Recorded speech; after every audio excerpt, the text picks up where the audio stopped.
नमस्कार, मैं डॉक्टर महेश चुग आज लाया हूँ कक्षा 12 की पुस्तक आरोही का पाठ 2 कविता पतंग जिसके कवि हैं आलोक धनवा के अभ्यास प्रश्न संख्या 1। सबसे तेज बौछारें गई भादो गया के बाद प्रकृति में जो परिवर्तन कवि ने दिखाया है उसका वर्णन अपने शब्दों में करें। सबसे तेज बौछारें गई भादो गया अर्थात वर्षा ऋतु चली गई और वर्षा ऋतु जाने के बाद कवि ने प्रकृति के परिवर्तन का वर्णन करते हुए दिखाया है कि वर्षा ऋतु जाने के बाद आसमान एकदम निर्मल और स्वच्छ हो जाता है। प्रातःकाल स्वच्छ आसमान में सूर्योदय की लालिमा बिखरी हुई होती है। वर्षा ऋतु जाने के बाद नदी नाले तालाब आदि पानी से भर जाते हैं और इन्हें पार करने के लिए पुलों का प्रयोग करना पड़ता है। अतः कवि शरद ऋतु का मानवीकरण करते हुए कहता है कि शरद रूपी बालक पुलों को पार करके आ गया है। वर्षा ऋतु जाने के कारण रास्तों का कीचड़ सूख चुका होता है, रास्ते स्वच्छ व धूल रहित होते हैं, आसमान साफ व चमकीला होता है, रंग बिरंगी तितलियां फूलों पर मंडराती दिखाई पड़ती हैं। प्रश्न संख्या 2।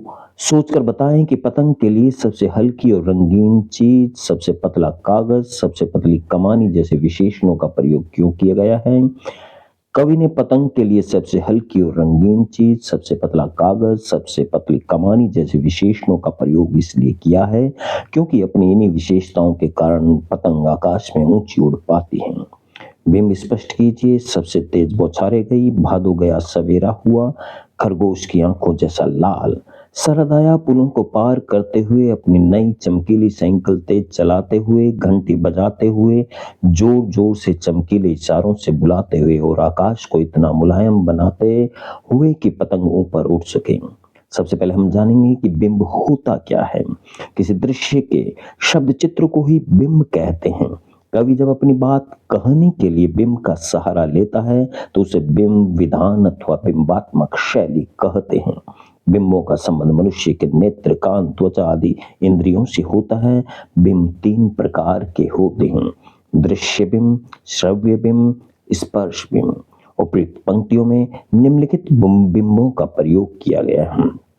तेज बौछारें दृश्य बिंब है, सवेरा हुआ दृश्य बिंब है, खरगोश की आंखों जैसा लाल दृश्य बिंब है, पुलों को पार करते हुए दृश्य बिंब है, साइकिल तेज चलाते हुए दृश्य बिंब है, लेकिन घंटी बजाते हुए श्रव्य बिंब है क्योंकि घंटी कानों से सुनाई पड़ती है, चमकीले इशारों से बुलाते हुए इशारों को आप देख पाते हैं, इसलिए यह दृश्य बिंब है।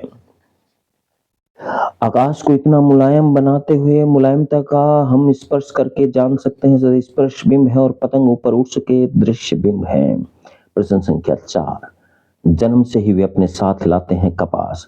कपास के बारे में सोचे कि कपास से बच्चों का क्या संबंध बन सकता है।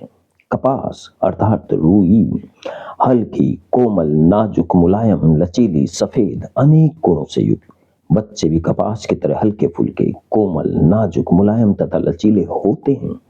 कपास जिस प्रकार सफेद अर्थात स्वच्छ होती है उसी प्रकार बच्चों के मन में भी किसी प्रकार का मालिन्य नहीं होता, वे मन से साफ होते हैं। साथ ही जिस प्रकार कपास ऊंचाई से गिरने पर प्रभावित नहीं होती उसी प्रकार बच्चे यदि कभी ऊंचाई से गिर जाते हैं तो उन्हें भी चोट लग जाने की संभावना बहुत कम होती है।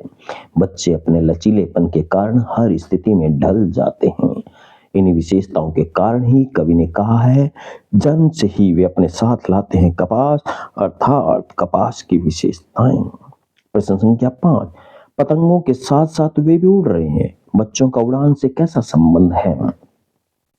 पतंग उड़ने पर बच्चे अपने मन पर नियंत्रण नहीं रख पाते हैं, वे पतंग के साथ इतना अधिक तन्मयता का संबंध बना लेते हैं कि सब कुछ भूल जाते हैं। उन्हें अपने शरीर का भी ध्यान नहीं रहता। उत्साह व उमंग के कारण वे उनमें अत्यधिक गतिशीलता व पतंग के समान हल्कापन आ जाता है। जैसे जैसे पतंग डोर के सहारे आसमान में ऊंची चढ़ती है वैसे वैसे बच्चे भी अपने मन रूपी डोर के सहारे पतंग के साथ उड़ने लगते हैं। निम्नलिखित पंक्तियों को पढ़ के नीचे दिए गए प्रश्नों के उत्तर दीजिए। छतों को भी नरम बनाते हुए दिशाओं को मृदंग की तरह बजाते हुए अगर वे कभी गिरते हैं छतों के खतरनाक किनारों से और बच जाते हैं तब तो और भी अधिक निडर होकर सुनहरे सूरज के सामने आते हैं। अतः प्रश्न संख्या 1 दिशाओं को मृदंग की तरह बजाने से क्या तात्पर्य है? बच्चे पतंग के चक्कर में छतों पर चारों दिशाओं में इधर-उधर दौड़ते हैं। उनके दौड़ने से उनके पदचापों की जो मनोरम ध्वनि होती है, वो ध्वनि ऐसे प्रतीत होती है मानो बच्चे दिशाओं रूपी मृदंग को बजा रहे हों।